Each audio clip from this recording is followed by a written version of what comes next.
Vice President Walter Mondale is just plain fed up with the mess in Washington. We can't get anything done. It's hurting our country. It's the heart of whether we can regain our strength. Surely politicians should talk about how they want to solve that. How are you going to get it done? What are the numbers? It has been 32 years since he lost the presidency to Ronald Reagan. I am ready to be president. At 88, Mondale may be the last truly honest man in politics.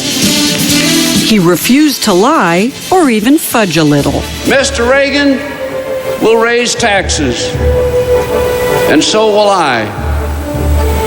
He won't tell you. I just did.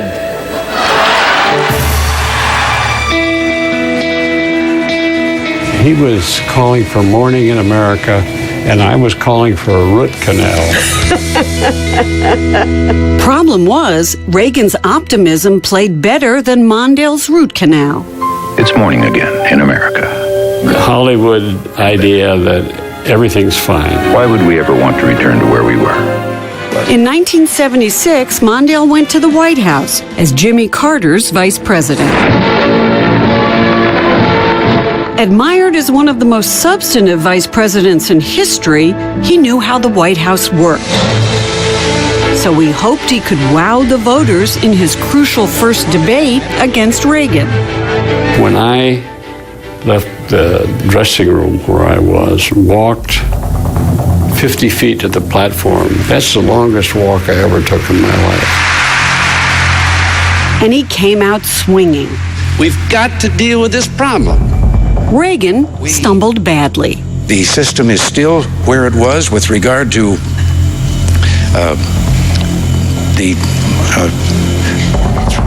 He seemed confused and tired.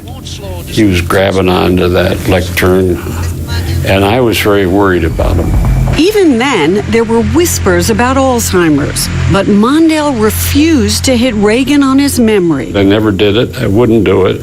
That's not my kind of politics. I'm going to pick up. But then, in the next debate, Reagan rebounded and was funny. The oldest man ever to run for president hit the age issue out of the park. I will not make age an issue of this campaign. I am not going to exploit for political purposes my opponent's youth and inexperience. And what are you thinking? I was laughing while I was crying. You know, I knew he had hit home on that. Mondale had hoped he could grab voters with an historic vice presidential choice. My name is Geraldine Ferraro.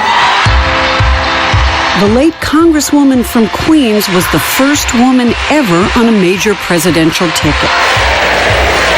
Ferraro helped briefly, but then the polls just kept sinking.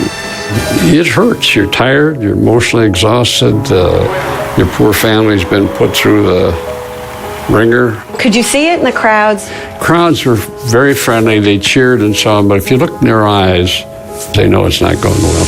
Right now, through the numbers as we have them at this hour, the electoral vote, look at what Ronald Reagan has. 522 electoral votes, just 3 for Walter Mondale. He announced that he would never again run for president. It was the biggest margin of defeat in American history.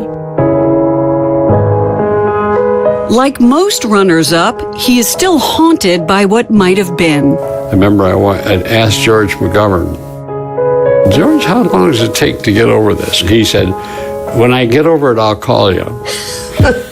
You never get over it. You never get over it. Still, for Walter Mondale, no regrets. You would do it all again? Yes. So you don't regret that you ran? No. I'm glad I ran. I'm proud of it.